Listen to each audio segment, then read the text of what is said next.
Dartmoor Prison, isolated from the outside world by walls of granite.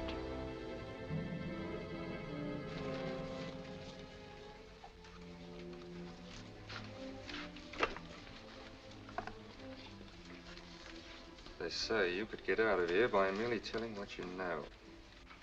You may or may not be another Scotland Yard bloke. But I'll give you the same answer I gave the others.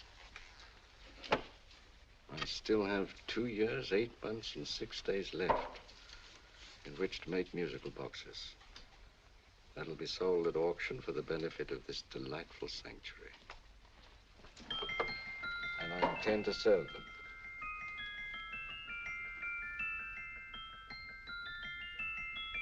Move along. And now we come to the next object on our list, or I should say objects, because there are 3 of them. Now, ladies and gentlemen, these can be bought together or separately. Now, these beautiful little musical boxes only arrived this morning, and I didn't intend to put them on the auction block until later, but I'm going to sell them now. So, good friends, as our old pal Mark Antony used to say, lend me your ears. And what do you hear? Right. The beautiful tinkle tinkle of a musical box. What a lovely trinket. What a beautiful gift. Created and made by loving hands. A thing of beauty and utility. I was going to start with £5. It's a bargain, £5. Do I see any hands? If there's a connoisseur in the house, will go £3 for it. £2. £1. 10 shillings. Thank you, sir. Ladies and gentlemen, 10 shillings is offered for a musical box you couldn't buy anywhere in London for less than £5. It'd be stealing to let it go for 10 shillings. Like taking milk from a baby. All right, we're selling for 10 shillings.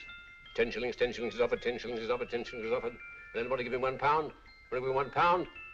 I won't someone give me a pound. A pound, £1 is offered, £1 is offered, ladies and gentlemen, £1 is offered. It's against you, sir. Will you go to £2? We go to £2, sir. £2. £2 is offered. £2 is offered. Going once, twice, third and the last call. Sold to the gentleman for £2. Sorry, my dear. Now, ladies and gentlemen, comes the opportunity to purchase an exact duplicate of the beautiful little musical box just bought by this gentleman for the ridiculous low price of £2. Oh, it's exactly the same. Exactly the same. Made with the same hands. You hear that? Isn't that lovely? That tinkle, tinkle, tinkle, tinkle. Sounds like Bow Bells to me, you know, with little angels pulling on the ropes, eh? Who'll give me £2 for it? Who's starting with £2? Will anybody start with £2? Oh, come, ladies and gentlemen. You know, from your enthusiasm, we might all be in Scotland instead of London. Please buy it for me, Daddy. £2, certainly not. We all might be in Scotland. Besides, I don't like his manner. £1, 10 shillings. £1. £1 is ours. £1, £1 is offered. £1 is offered, going £1. Any advance? Going once, going twice. The third and the last call. Sold to the lady for £1. Smart bidding, my dear. Thank you. We come to the third and last of these beautiful little musical boxes. Exactly the same. Tinkle, tinkle. Isn't that lovely? Ladies and gentlemen, I don't bring you here to gull you and swindle you. This is the exact replica of those 2 I just sold before.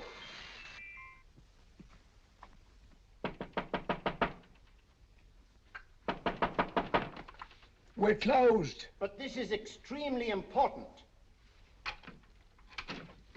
Come in, sir, come in. I'm sorry to disturb you, but I was unfortunately delayed from arriving in time to bid on certain articles which I was rather anxious to obtain. Oh, perhaps they weren't sold, sir. We are carrying several things over. What might the articles be, sir? 3 identical musical boxes, about so large. Oh, I'm sorry, sir, but they were sold. Pity you weren't here to bid on them. They didn't bring anything like the real value. I'm most anxious to obtain them. I wonder if your records would show who the purchasers were. Oh, we don't usually give out that information, sir. For certain, shall we say, sentimental reasons, I'm most anxious to get in touch with the purchasers. I'd be willing to pay, shall we say, £5. Well, for certain sentimental reasons, sir, we'd be very happy to oblige. Alfred, today's sales. The 3 musical boxes. Musical boxes, oh. Ah, here we are. The first purchase for £2 from Mr. Julian Emery, 52 Portman Square. Write this address down, Alfred. Yes, sir. Second didn't leave any name. Oh, how unfortunate. I think she's a dealer. You see, they don't like us to know where the things are going. On account of the profits. You say the second purchaser was a woman. Can you give me a description of her? Oh, she was a young woman. Fairly tall, slender. She had a light complexion and dark hair, and she was wearing A grey suit, don't you remember? That's right. She probably runs a gift shop. She paid £1. You say she comes here fairly frequently? No, I didn't say so. But she does, sir. Like as not, she'll come in on Thursday. We have sales on Mondays and Thursdays. Oh. And the third box? The third? Oh, Mr. William Kilgore, 143B Hampton Way. For 10 shillings. Quite a drop from £2. Mr. Kilgore was a Scotchman. Oh. Well, thank you. You've been most helpful. Oh, thank you, sir. And any time you're passing, dropping, we always have lovely things for sale. Our card, sir? Thank you. I'll be back Thursday.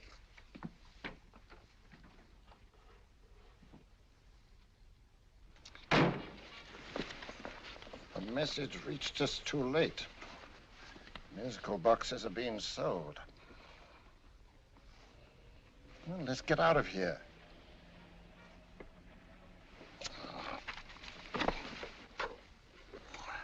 Someday you'll go too far. Reaching for a star, you fool. Yet a fool may touch a star, Colonel Cavanaugh, if he but reach high enough. But not possess it as you would. The musical boxes, they're being sold. What a pity for you, my dear Colonel. Is it my fault that the message reached us only an hour ago? Is it my fault that they were sold? You can't hold me responsible for that. Hope for your sake you're right.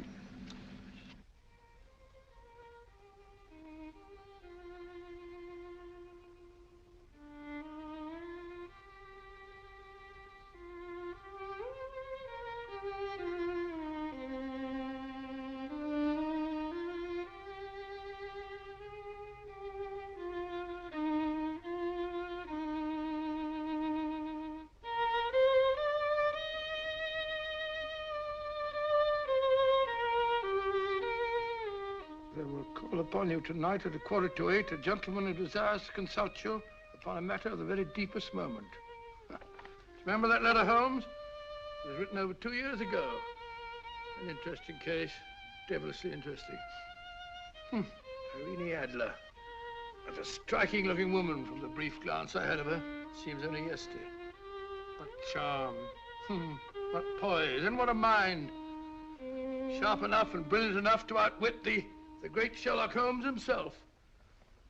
I take it the new issue of the Strand magazine is out, containing another of your slightly lurid tales. It is indeed. And what do you call this one? I call it A Scandal in Bohemia. Not a bad title, eh?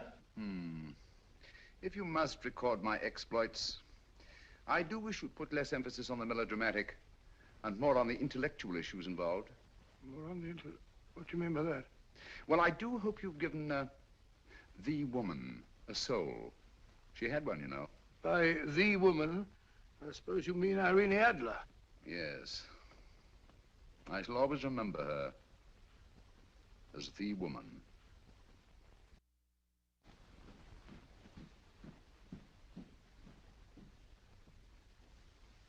Come in. I think. That's it, old boy. How are you? How are you, old boy? I haven't seen you for years. I want you to meet my old friend Sherlock Holmes. Holmes, this is Stinky. In other words, Julian Emery. How do you do, Mr. Emery? Watson has often spoken of you. Oh, has he? Yes, we were at school together. Yes, more years ago than I care to remember, but you didn't come in here just to remind me of that. No, I just happened to be in the neighborhood and saw your lights burning, so I took the liberty of looking you up. Still writing your mystery stuff? Here's there's a new one out this week. Good, I never miss them. Oh, good, thanks. I say that bandage makes you look very interesting. Still poking your nose into other people's business as usual? Who hit you? I haven't the foggiest notion. Somebody knocked me on the head in my own living room and then proceeded to commit the most idiotic burglary you ever heard of. Fellow must have been balmy as a coot. Balmy? Why? Come sit down, old boy. Would you like a cup of tea? Huh? Oh, all right. I'll go and tell Mrs. Hudson about it. Yeah. Why do you say the robbery was idiotic, Mr. Emery? Oh, simply from the fact that with about £5,000 worth of musical boxes in my living room, the thief, who I caught in the act, made off with one that isn't even worth £5. I gather you're a collector of musical boxes. Yes, I am indeed. Some of them are very beautiful, but not the one that was stolen. The thief evidently grabbed the first thing that came to his hand when he heard me coming into the room. Still, it's rather odd, isn't it, that having disposed of you, he didn't pick up something more valuable. Was there anything unusual about the stolen box? No, nothing at all. No, I picked it up in the south of France, several years ago. You say you have many valuable music boxes, and yet the thief made off with one that isn't worth £5. Sounds like rather an intriguing little problem. Yes, well, I take it that he was just an ordinary petty thief and didn't know the value.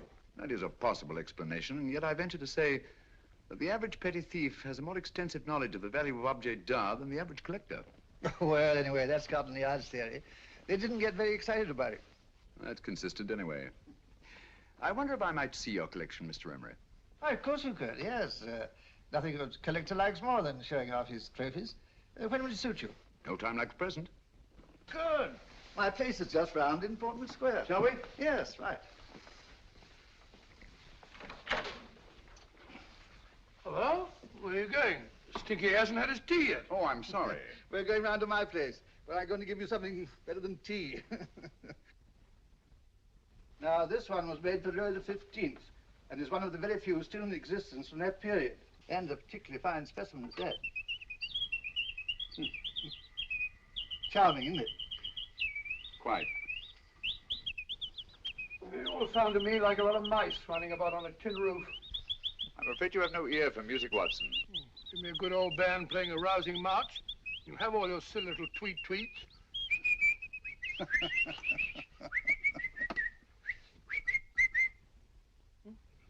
Another one. It's just me.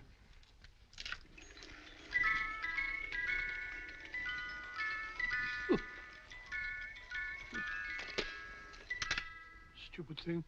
Singing rabbit. What would you say offhand is the value of a box like that, Mr. Emery? Well, it's hard to say offhand, but I think we'll bring about £500 or £600 today.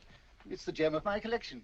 Yet a thief who steals an oddity like a musical box passes up one worth £500 for one of almost no value at all. Odd. Very odd. What was the stolen box like, Mr. Emery? Oh, just a plain wooden box about so big. As a matter of fact, I have one over here almost exactly like it. I picked this up yesterday at an auction room in Knightsbridge. Paid only £2 for it. Of course, I wouldn't in the ordinary way add one like this to my collection, but the tune intrigued me. I'd never heard it before.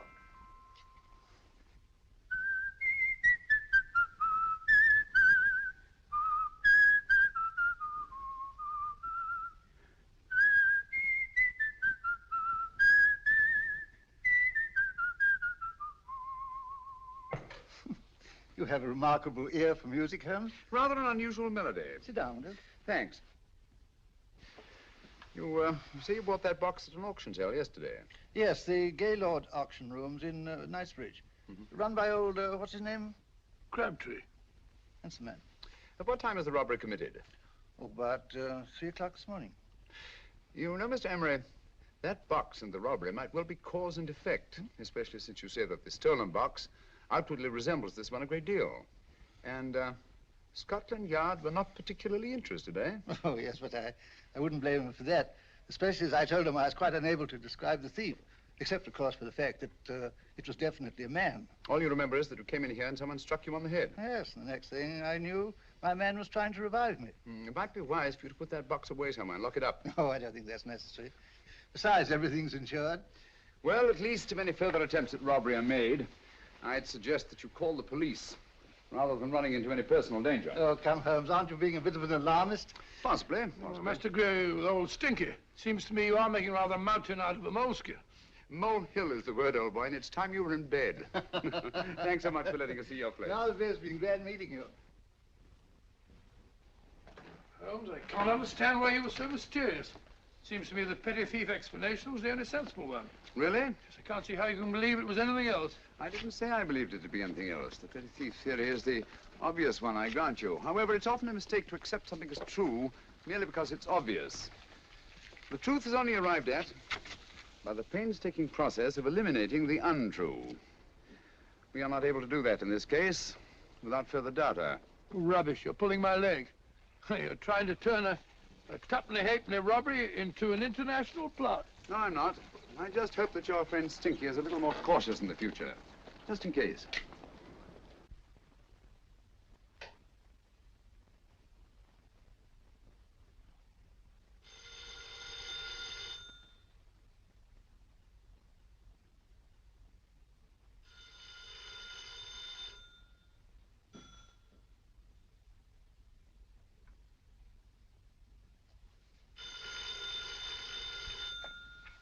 Hello? Yeah? Julian Emery here. Who? Why, of course I remember you, Mrs. Courtney. Yes.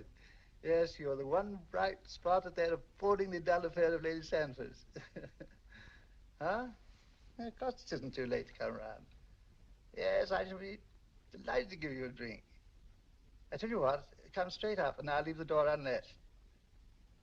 Right, well, 15 minutes? Good. I shall be counting each moment. No, I mean that, really. Right, goodbye.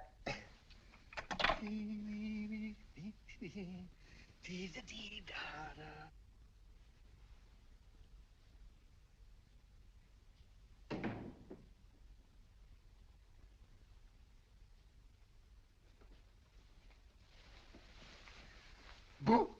Oh, you startled me. Did I? Yes. Must be the pixie in me. I know I shouldn't have called you so late, but I was at a party just around the corner, and I remembered your invitation to see your collection of musical boxes. My dear Mrs. Courtney, pleasure is all the greater for being so unexpected. My friends call me Hilda. Thanks. Mine call me Stinky. Stinky, how quaint. Oh, what a perfectly wonderful collection of musical boxes. You know, when you told me you had a collection, I had no idea it was so attractive. Yes. They appeal to the ear as well as to the eye. Oh, what a plain little one. Why, it looks just like a country cousin amid all this grandeur. No. You mustn't underestimate the country cousin. Only last night a burglar broke in here, and with all these to choose from, went off with one very much like it. Really? Yes, I don't mind the loss of the box so much, but I do resent this crack on the skull. But it makes you look so interesting. Oh, do you think so? Uh-huh. It's funny, that's what old Fatso said. Fatso? I mean, Dr. Watson. He was here this evening with a friend, a Mr. Holmes. He's interested in my collection, too. Sherlock Holmes? Yes. Do you know him? I've heard of him. Yes, he seems to think I'm in some sort of danger. What a haunting tune. It takes me right back to my childhood. Really? Do you know, it's odd that you should be interested in that particular musical box. Odd? Why? Because Mr. Holmes is also interested in it. He may have been more interested in the tune than in the box. My dear, yes, that's right. I remember now. He whistled it note for note, having heard it only once. Really? He must be a remarkable man. Bit of an alarmist, if you ask me. Don't you believe in warnings? Of course not. Who'd want a box like that? I would. You're not serious. Oh, but I am. Well, you put me in a very awkward position. I'm a collector, you know. And the collector buys but never sells. But if the price were high enough... The price has nothing to do with it. It's the principle of the thing. Yes, well, we haven't had our drink. No, thanks. I must be getting along. Must you really? I'm afraid so. You're not walking out on me, are you? My reputation, Stinky. I say, you know, you are an attractive woman. Thanks.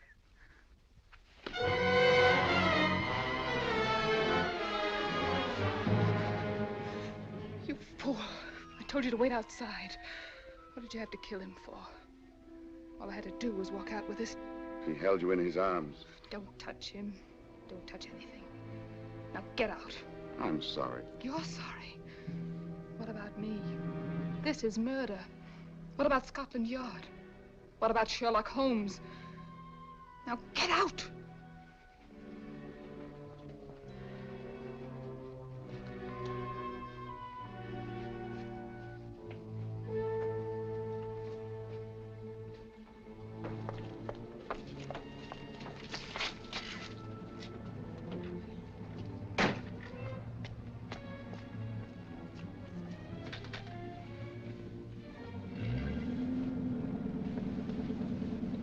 Did you get it?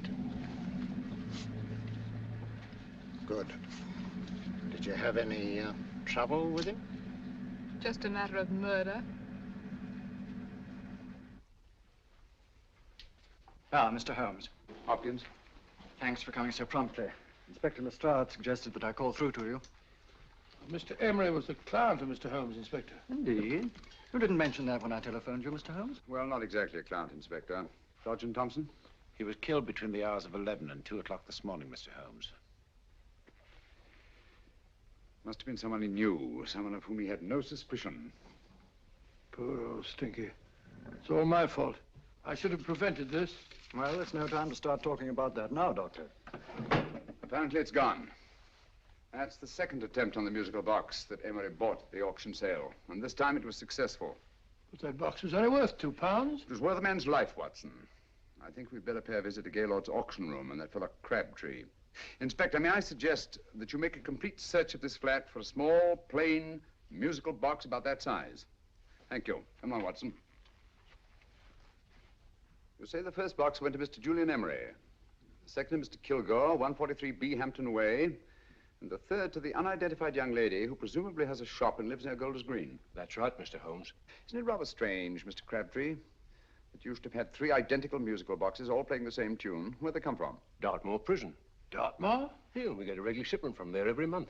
The inmates manufacture them. Well, they make all kinds of things, you know, pipe racks, waste paper baskets, musical boxes. Did you happen to notice if anyone showed any particular interest during the auction in the purchasers of these 3 boxes?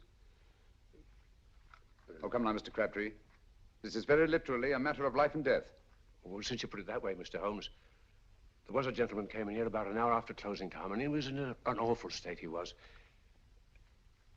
He gave me £5 to tell him where the boxes had gone to. He said they had a sentimental value for him, sir. Expensive sentiment. Can you describe him? Well, he was tall, distinguished looking, and he had grey hair and a moustache. He was quite a gentleman, sir. What was his reaction when you were unable to supply him with the address of the young lady who owned the shop? I told him the young lady usually come back on Thursday. He said he'd come back on Thursday. Now, that's tomorrow. Thank you, Mr. Crabtree. You've been very helpful. Thank you. Come along, Watson. Where are we going now, Holmes? To the home of Mr. Kilgore, the man who bought the 3rd box.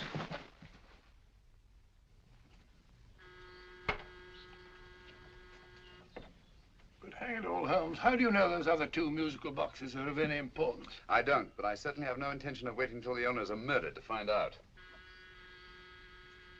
No one at home. I hope that's the explanation. I'll have a look through this window.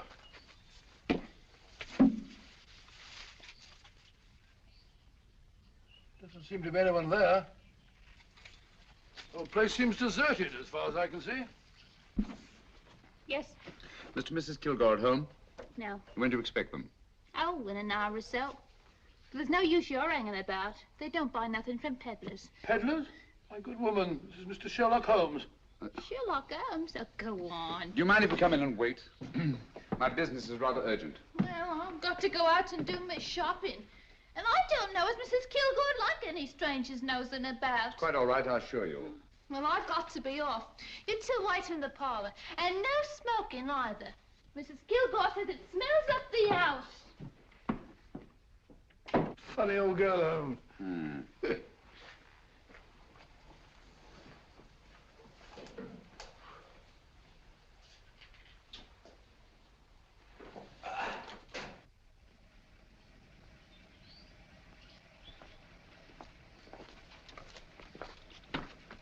Park Lane. Park Lane?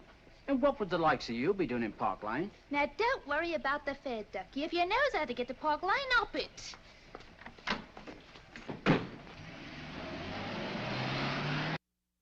You know, Holmes, I've been thinking. There must have been something hidden in that box of old Stinky's. Stolen jewelry, possibly. What's up, Holmes? Listen. What's just the steam in the water pipes?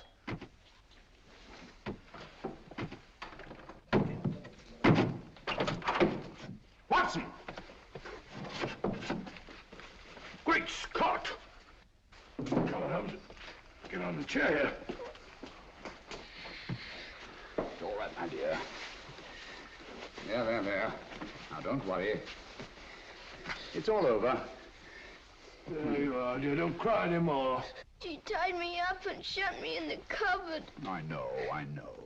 She won't come back. Did you show her your new musical box? Yes, she said she wanted to hear it play, and as soon as I showed it to her, she grabbed hold of No, I me. know. Now, don't worry. We'll buy you a new musical box. Yes, my dear, the best one in London. Watson. Oh, what a fool I've been. What do you mean, Holmes? She took the musical box out of this house in that market basket, right under our very noses. Why could the Kilgore charwoman want to take the music box? She isn't the Kilgore charwoman. She's a consummate actress. An extremely clever, unscrupulous woman who will stop at nothing. Take care of the child, will you, Wolfella, till our parents get back. Explain everything to them. Of course I will. But, Holmes, where are you going? Somewhere, somehow, I must get to the young lady who bought that third musical box before our opponents find her.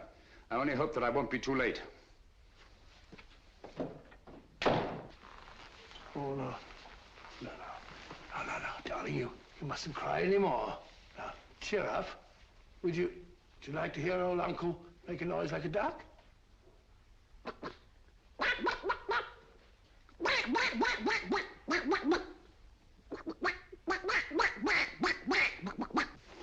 Oh, sorry.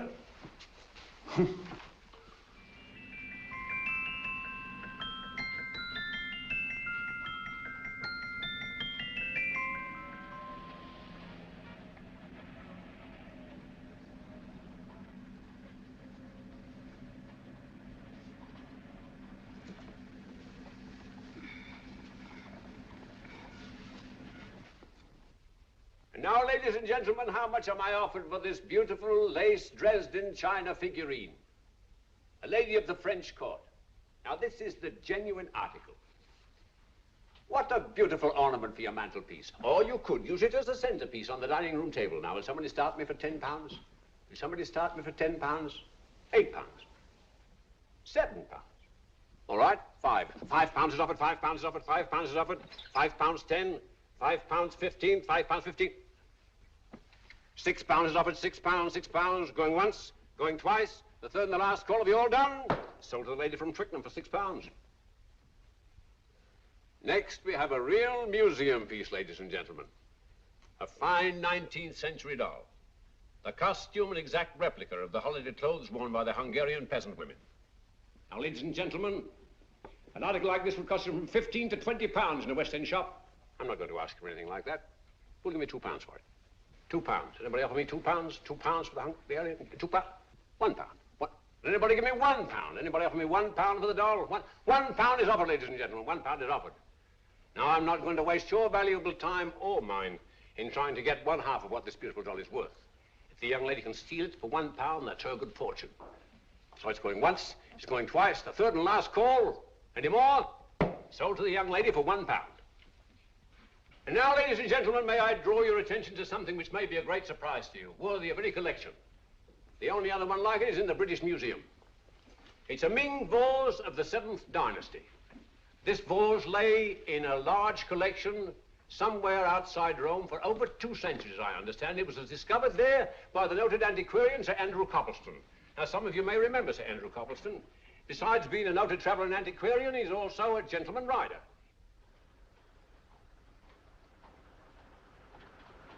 The girl with the parcel in her hands, that's her. Are you sure that's the girl? Well, she fits perfectly the auctioneer's description. Follow her, Hamid.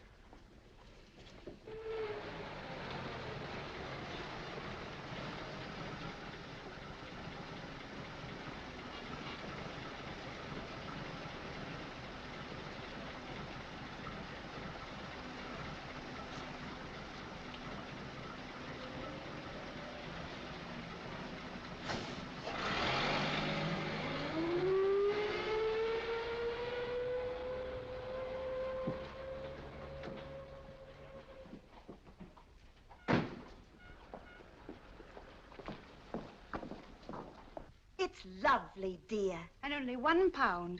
We can get at least 3 for it. Easily. I'll go make some tea. I could do with a cup. Right.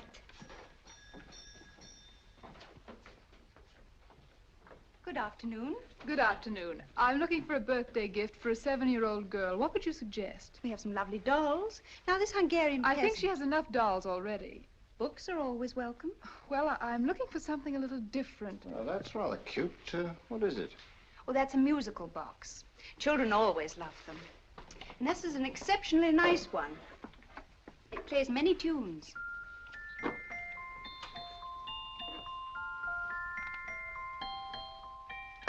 Have you any others? Yes. If you'll just step this way. I have only 2 left.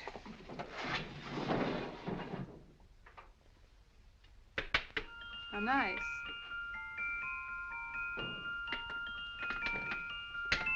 Are you sure this is all you have? I'm sorry. They're rather hard to find, you know. That's our entire allotment. I did have one other, but I sold it earlier this afternoon. But it was only a plain wooden one. It wouldn't have been a very nice gift for a child. Really? Do you happen to know who the purchaser was? Why, yes.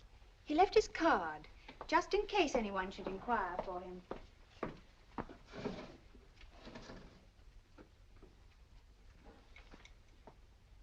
How interesting.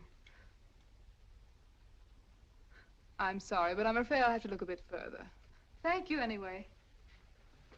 Good afternoon. Thank you.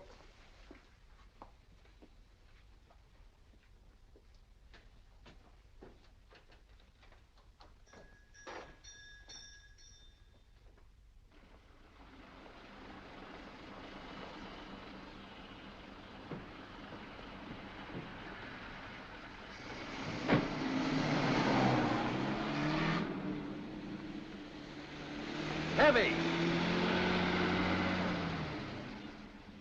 Follow that cab. Here now, what? Scotland Yard. Hop in.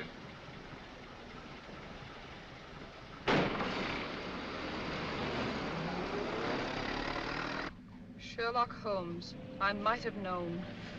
We thought we were the hunters, instead of which we're the hunted. We've been fools. We played right into his hands. Of course. He's had us followed. Don't look. The man in front of the toy shop. Hamid, turn sharp right at the next corner and again at the next.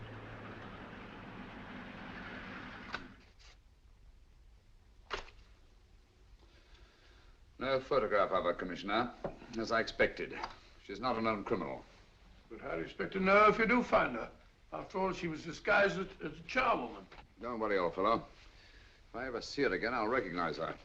Well, it won't be long till we know who they are and from where they operate. Who's covering them? Sergeant Thompson's following them, sir. They won't get away from him. He's a good man. We could have arrested them at Clifford's toy shop if we had any proof. But we know that they killed Emery. Proof, my dear fellow. We must have proof. We have x-rayed it, sir. There's nothing whatever concealed in the box. We'll have a look at the plates.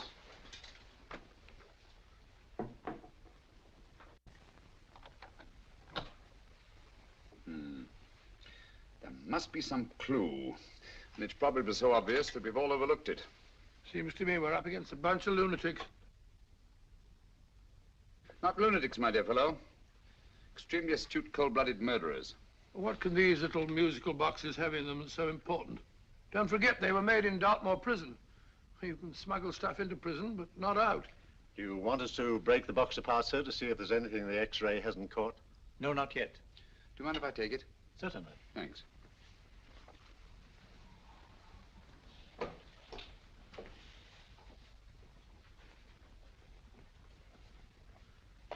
The governor of Dartmoor Prison informed us, sir, in answer to Mr. Holmes' question, that all 3 musical boxes were made by the same convict, John Davidson, serving a 7-year term, sir. Davidson? The Bank of England plates. That'll be all. Yes, sir. Now we're getting somewhere. Wait a minute. How did you know about the plates, Mr. Holmes? I'm a student of crime, Inspector. I make it my business to know about such things. And when the name of Davidson was mentioned... Well, who is this fellow Davidson? As long as Mr. Holmes seems to know all about it already, I suppose there's no harm in telling you. 2 years ago in London, there occurred a robbery of such tremendous importance, although the stolen articles themselves have no intrinsic value whatsoever, that the Home Secretary was instrumental in seeing that not a word of it appeared in any newspaper. But you never told me anything about this, Holmes. You were away at the time. Articles of no intrinsic value and yet of such importance? I don't understand. Davidson was apprehended within 15 minutes of committing the theft. But by that time, he'd hidden the articles in question and they've yet to be found. Before going further, Dr. Watson, I must inform you that this matter's not to be mentioned outside of this room. Of course not. Do I look like a man who'd gossip? Let's not go into that now, old fellow, shall we? Davidson had been employed for years in a position of extreme trust by the engravings department of the Bank of England. The articles he stole were nothing less than a complete duplicate set of plates for printing £5 notes. What? The Bank of England's own plates? Precisely. And with those plates, a gang of crooks could flood England with £5 notes, not forged in the usual sense of the word, but notes undetectable from genuine Bank of England notes in any way whatsoever. Good heavens. Any whisper at all might have resulted in enormous damage in shaking public confidence in the Treasury. We tried everything after we arrested Davidson. Offered him a shorter sentence if he'd tell us where he'd hidden the plates. Why, we even put in Scotland Yard men with him as cellmates, but no results. Obviously, Davidson is a man of strong character and infinite patience. Yet suddenly he feels impelled to smuggle out the secret of the hiding place of the plates to his confederates. Why? I don't understand, Mr. Holmes. Well, for example, has the Bank of England made any plans to radically change the design of the £5 note so that in, say, 7 years from now, notes made from the stolen plates would be worthless? Confidentially, Mr. Holmes, such a move was discussed. But replacing all the £5 notes in circulation would be such a Herculean task that nothing's been done about it as yet. I see. Of course, there is another possible explanation. Davidson didn't have much time to find a hiding place before he was captured. He may be afraid that the plates will be accidentally discovered before he's released. Hence his anxiety to communicate their whereabouts to his confederates as soon as possible. I believe you've hit it, Mr. Holmes. I'm sure that the message is contained in this musical box. Or rather, in all 3 musical boxes, since possession of all 3 seems to be essential. Our opponents have 2/3 of the puzzle, we have 1/3. Well, what are you going to do, Holmes? Try to deduce the message from the 1/3 that we have.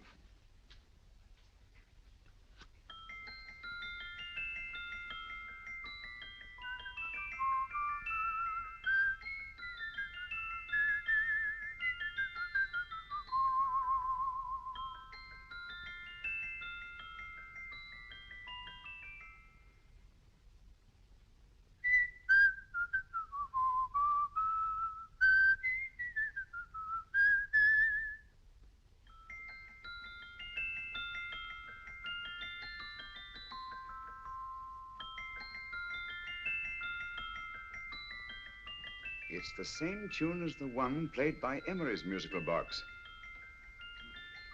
And yet it's different. Sounds the same to me. The tune. Somehow the tune is the key to the mystery. It must be the tune. Otherwise, why use 3 musical boxes to convey the message?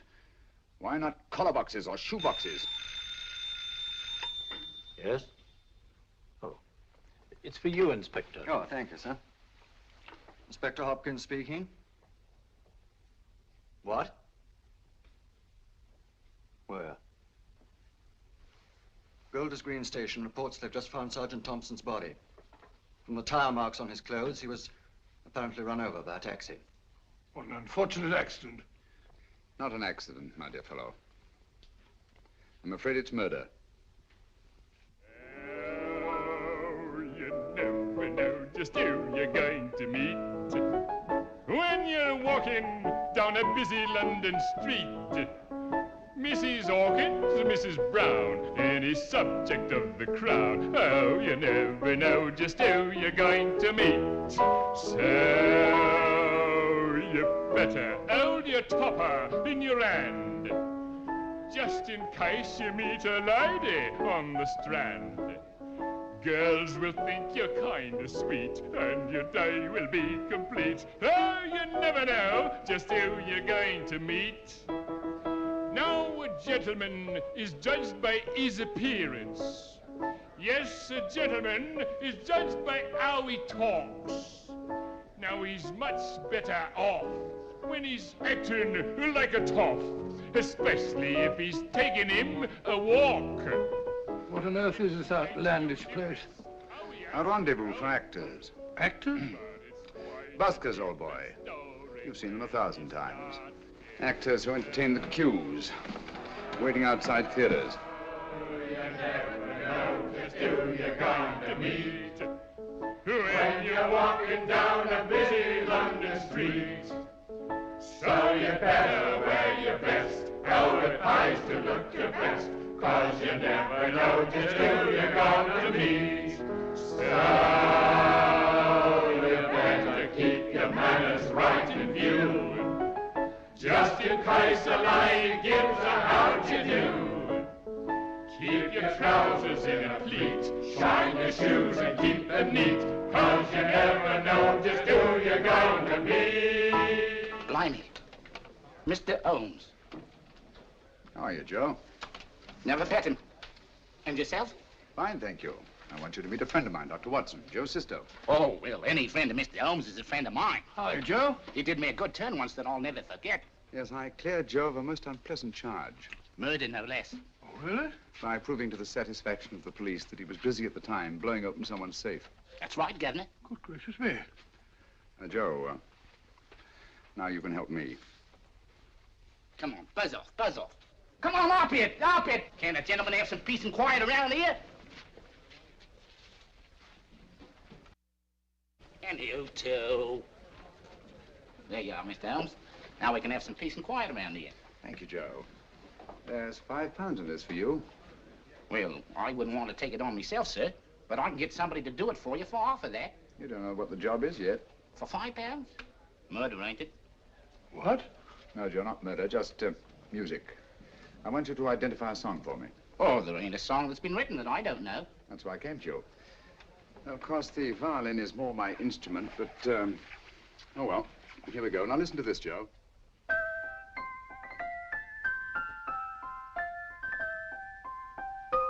Wait a minute. You're playing that wrong. That should be E natural, not E flat. You know the song? Oh, yes. It's an old Australian song called, The Swag Man. But you're playing it all wrong. That's what I hoped you'd say. Now, listen again, Joe.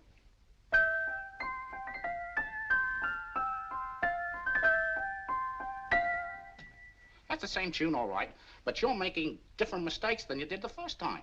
No, not mistakes, Joe. Call them variations. Here, play the song for me, will you, the way it's written.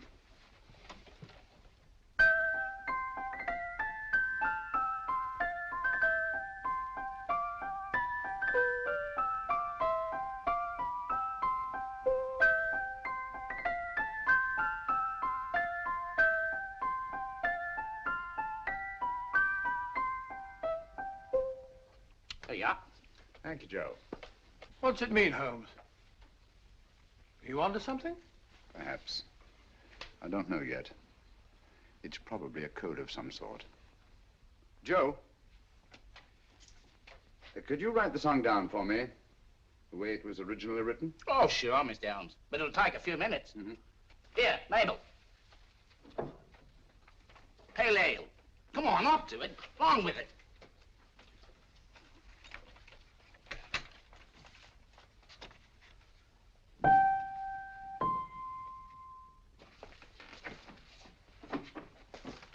Well, obviously it isn't the lyrics. No combination of those words made any sense at all.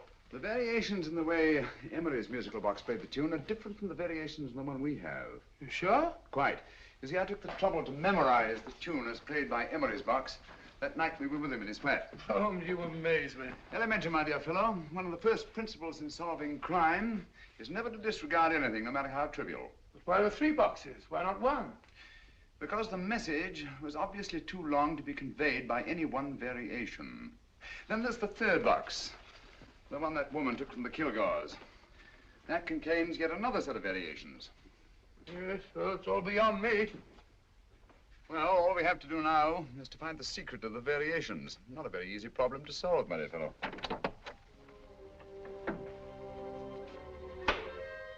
Hello. What's up?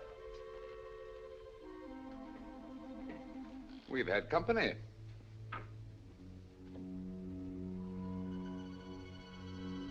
I say, this is outrageous. Ask Mrs. Hudson to come in here, will you? Right.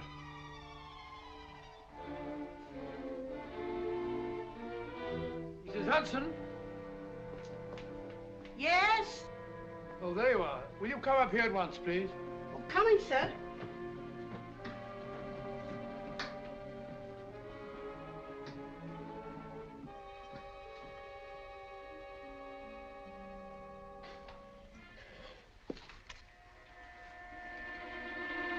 Mercy me, Mr. Holmes. What has happened? Who called while we were out, Mrs. Hudson? Just a young lady. The one who said you wanted her to wait for you. And a nice-looking old gentleman with Our her. friends again, Watson. Friends? What did the young lady look like? Oh, I couldn't see her face. She had a heavy black veil on. But she had such a nice way with her. Oh, I'm sorry, Mr. Holmes, if I've done anything wrong. But you did say I should always let clients come in and wait for you. Don't worry, Mrs. Hudson, don't worry. You had no way of knowing. It's quite all right, quite all right. Now, don't worry, Mrs. Hudson. Don't worry. Well, where on earth's the musical box?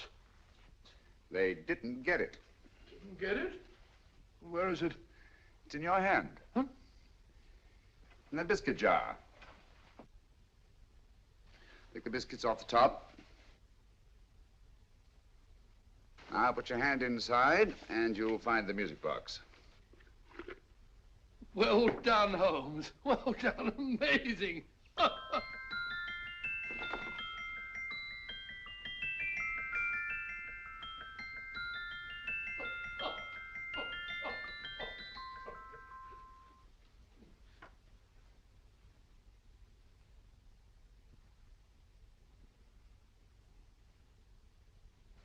Whew. Nice fresh smell. Like a pub after closing time.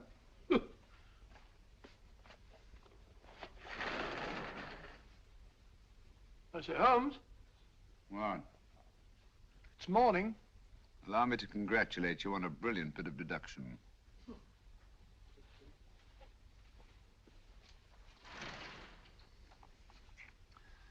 It's not a transposition, not a polygraph transposition, not a trigraph, nor any known form of decoding. How about the Morse code? Have you tried that? Yes, at about 3 o'clock this morning. I'm sorry, old man. I was only trying to help.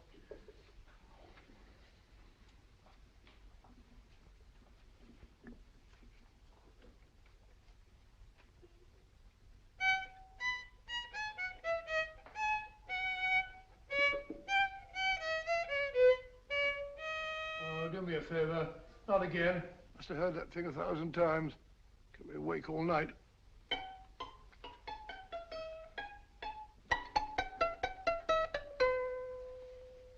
Not a very distinguished composition, I grant you. You know perfectly well I don't know one tune from the other. When I was a kid, my people tried to have me taught the piano. I've always felt sorry for that old teacher of mine. The poor old girl finally reached the point of numbering the keys for me. 1, 2, 3, 4. Even then, I never progressed beyond... Numbering the keys, Watson. The 19th key of the keyboard is the 19th letter of the alphabet. S. Here. Write it down when I give it to you, old fellow, will you? The first altered note. Write S first. Now, the 8th key is H. The 5th key, E. The 12th key, L. The 6th key, F. S-H-E-L-F. Shelf. Your piano lessons were not in vain, old fellow. You've solved it. Thank you. Thanks, old bean. Hold it. We now have 2/3 of the message. Behind books, third shelf, secretary, Dr. S. Presumably, these are the first and second portions of the message. And this gang has the first and third parts of it. Precisely. Then it's a stalemate? Yes, Commissioner, but we can't leave it like that. There's no doubt in my mind that they'll try to secure our third of the message that's missing. Well, I assume you've taken every precaution to guard the Clifford music box. Oh, yes, it's carefully hidden at Baker Street with Dr. Watson on guard. However, I'm reasonably certain that, difficult as it may be, we can find the plates even without the missing part of the message. Behind books, third shelf, secretary, Dr. S. Well, outside of the fact that Davidson hid the Bank of England plate somewhere in London, Mr. Holmes, I don't see that we've progressed at all. Allow me to point out to you, sir, the key words Dr. S. It looks as if the plates were hidden in the house of the doctor. Whether S stands for his first or last initial remains to be determined by a process of elimination. Well, there must be 10,000 doctors in London with S for a first or last initial. Precisely. And every one of them will have to be questioned in person. That's why I say this is a task for Scotland Yard. It's a task, all right. But Scotland Yard has searched worse haystacks and found the needle. Well, for the time being, I'll leave the matter in your hands, gentlemen. We'll call you if and when we get a lead on our mysterious Dr. S. Thank you. In the meantime, I intend to follow up a little clue concerning a cigarette.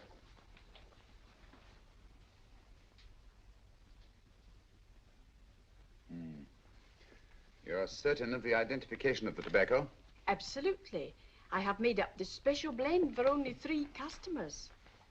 It is almost pure Egyptian, with admixture of latakia for added body, and a pinch of perique. Merely a whisper, as one might say, for elusive fragrance. Yes. And the 3 customers? Major Wilson in Bombay, India. Mrs. Catherine Leamington Smith in Ireland. Yes, and the 3rd? Mrs. Hilda Courtney of Park Mansions, Bryanston Square. Thank you. Thank you very much. You've been most helpful. It is a pleasure to have been of service, Mr. Holmes.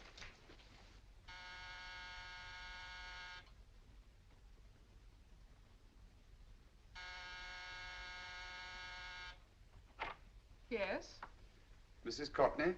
Yes. My name is Sherlock Holmes. Oh, do come in. Thank you. I've heard of you, of course, Mr. Holmes. I believe we have a mutual friend in Sir Edward Brookdale. He's spoken to me of you quite often. Indeed. And to what good fortune am I indebted for this visit? I think you know Mrs. Courtney.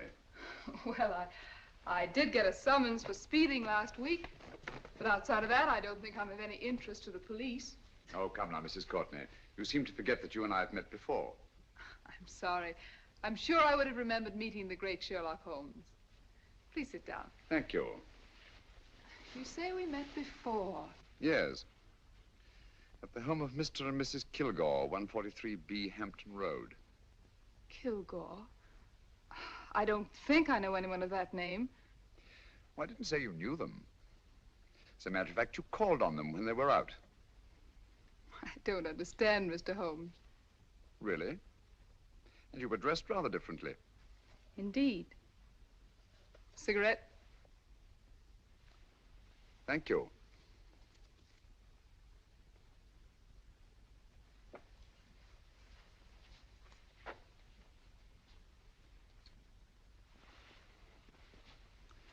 Thank you. You know, Mrs. Courtney, people generally forget, in assuming a disguise, that the shape of the ear is an almost infallible means of recognition and identification to the trained eye. Evidently, you've mistaken me for someone else. Oh, no, not at all. Though naturally, I expected your denial. But when you paid your visit to my rooms at Baker Street, you carelessly left behind another identification. They're, identical, aren't they? Yes, I must admit they are. You see, Mr. Holmes, to catch one as clever as you, I had to use a very special lure. I knew you'd be unable to resist the bait of my cigarette, having read with great interest your monograph on the ashes of 140 different varieties of tobacco. I should advise you not to move, Mr. Holmes. I must congratulate you on your ingenuity, Mrs. Courtney. It was indeed a brilliantly designed trap. Thank you, Mr. Holmes. Praise from a master is indeed gratifying. I shall always cherish the memory of your flattering words. Memory? Precisely. I'm afraid these gentlemen have a most regrettable task to perform.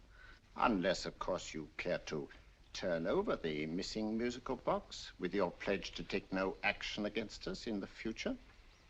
I'm afraid that will be impossible. I thought that would be your answer. Hamid! Careful! Careful. There's no need to be unnecessarily rough with our distinguished guest. You realize, Mr. Holmes, that your demise will not take place here. The corpus delicti, you know. Well, naturally. Shall we go? It so fearfully awkward having a dead body lying about. Don't you agree, Mr. Holmes? Another dead body shouldn't weigh too heavily on your conscience, Mrs. Courtney.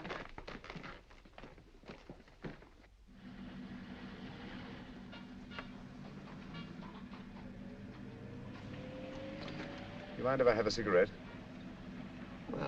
Don't see why not.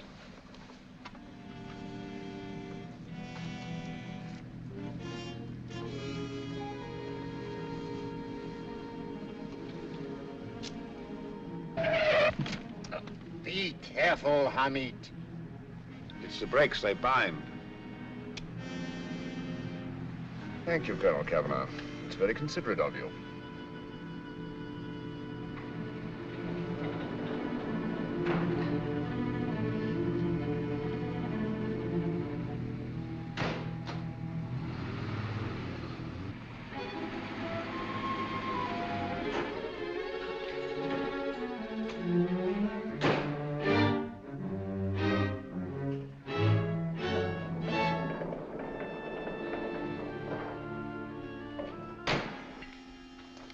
You'll be happy to know, Mr. Holmes, that your death will be a painless one. Hamid, attach this to the motor of the taxi. That little attachment, my dear Mr. Holmes, contains the deadly fluid known as monosulfide. The Germans use it with gratifying results in removing their undesirables.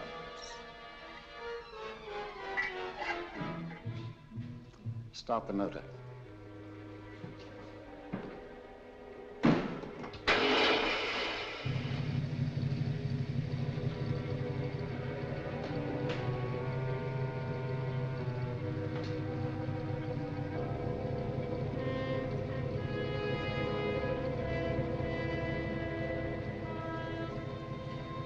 Tape his mouth.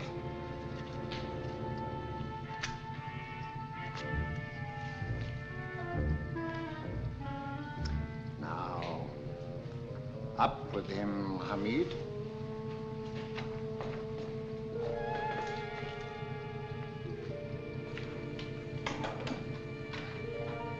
You find yourself like Muhammad's coffin, Mr. Holmes, suspended between heaven and earth.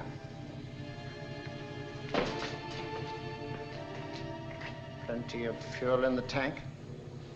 Good. It would be too bad to have anything go wrong through so simple an oversight.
Good afternoon. Mr. Sherlock Holmes? No, I'm Dr. Watson.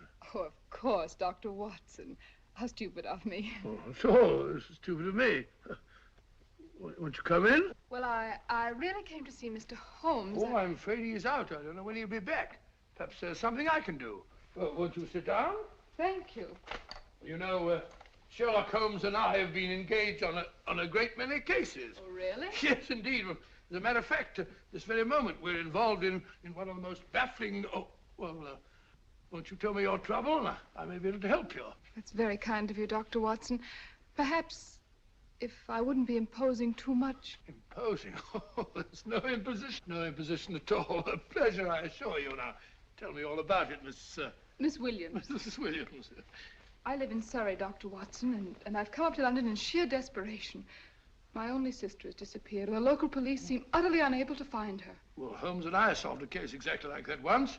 Very interesting, as far as I remember. I call it the adventure of the solitary cyclist. Oh, sorry.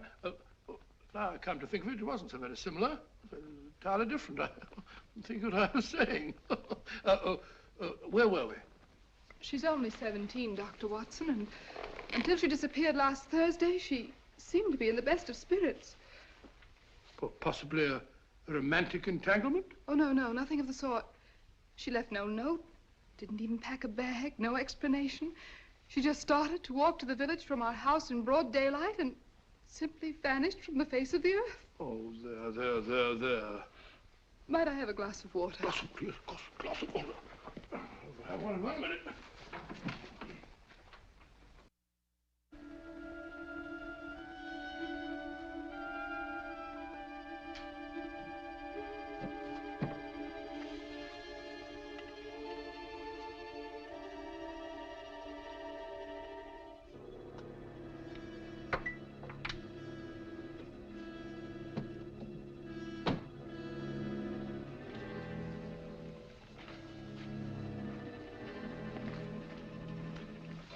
There you are, my dear. Thank you, Dr. Watson. No, you're not to cry anymore. You must pull yourself together. I feel much better already knowing that you're going to help me. Oh, Dr. Watson, look! Good heavens! Oh. Get through the fire brigade, quickly!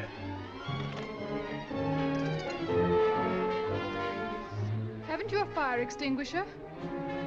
By Jove, we have in the kitchen.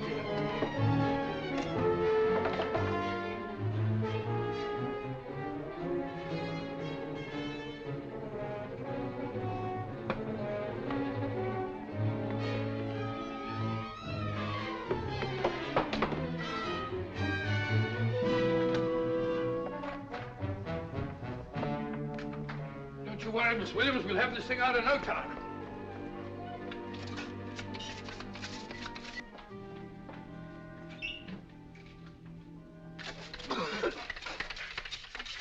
That's got it. Get some air. You see, there was no need for the fire brigade after all. I hope you weren't too frightened, Miss Williams. Oh, gone. That's the trouble with women. They always lose their heads in an emergency. Well...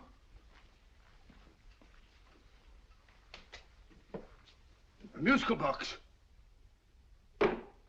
Great Scott! Miss Williams!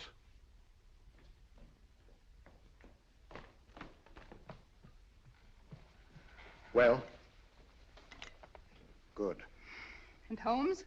By now, Mr. Holmes has no doubt exchanged his violin for a harp.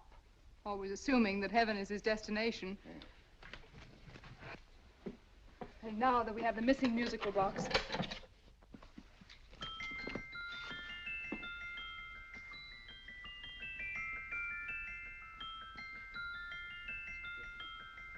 Nineteenth note. 19th letter. Yes. He hasn't been there, you say? Holmes, where on earth have you been? I've been trying to get you at the club, at Scotland Yard, all over London. You were looking for me in the wrong places. Holmes, terrible things happened. I've been duped. That woman, she made a complete fool of me. Well, what do you mean? Well, she came here, let off a smoke bomb.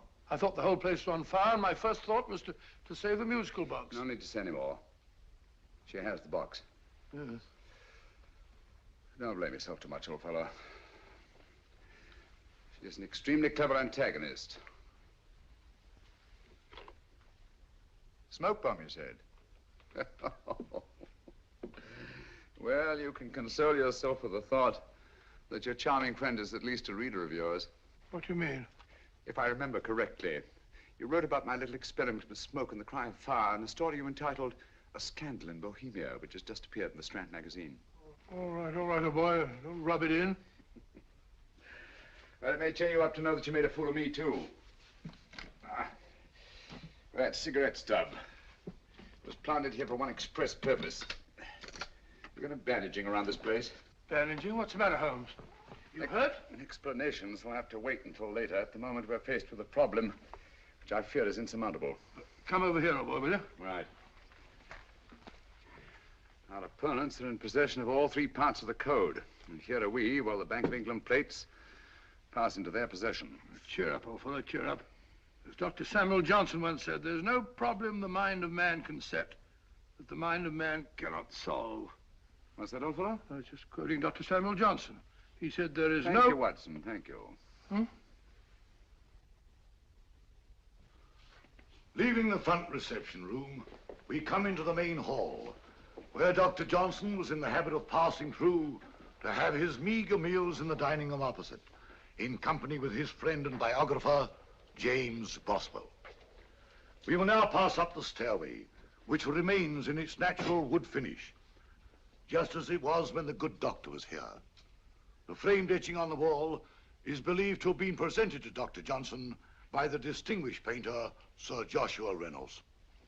I've been told here that picture was given in by Mrs. Thrale, and it's definitely not a Reynolds. Is that important, my dear? Oh, I'm sorry.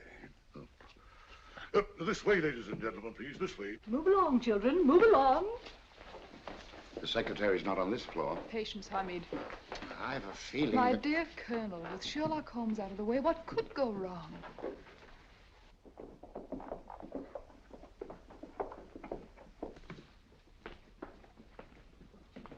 And here we have the Garrett Library, in which Dr. Johnson wrote his famous dictionary, and in which you will see also many of the great man's books and other items of interest.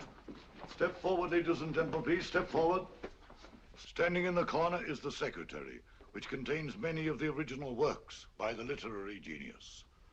On this table, Dr. Johnson's cat, Hodge, used to sleep while his master worked. A strange thing about this cat, ladies and gentlemen, was its love of oysters. They do say that the dear doctor often went hungry to find the cat that delicacy. What a pity. Now we will visit the grey room, which is immediately below us, in which you will see the very bed in which Dr. Johnson died. What did he die of? Gout. Just gout. This way, ladies and gentlemen. Mind the steps, please.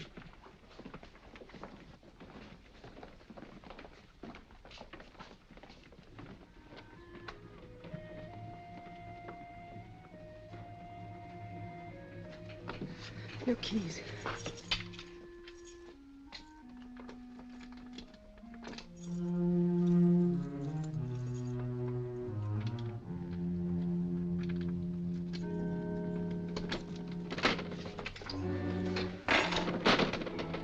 Third shelf up.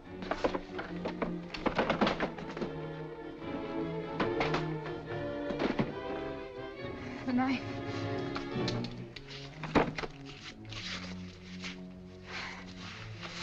Gentlemen, the Bank of England plates.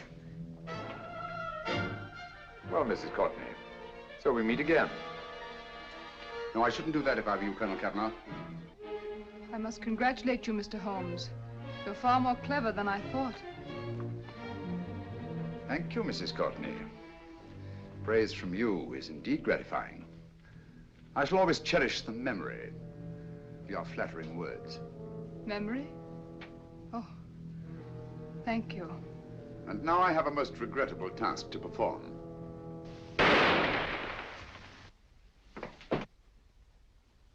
Holmes! Coming, Holmes! Holmes, you all right? Perfectly, thank you, old fellow, but I think this gentleman on the floor requires some medical attention. We must see that he looks his best, you know, when he's hanged. Take them in charge.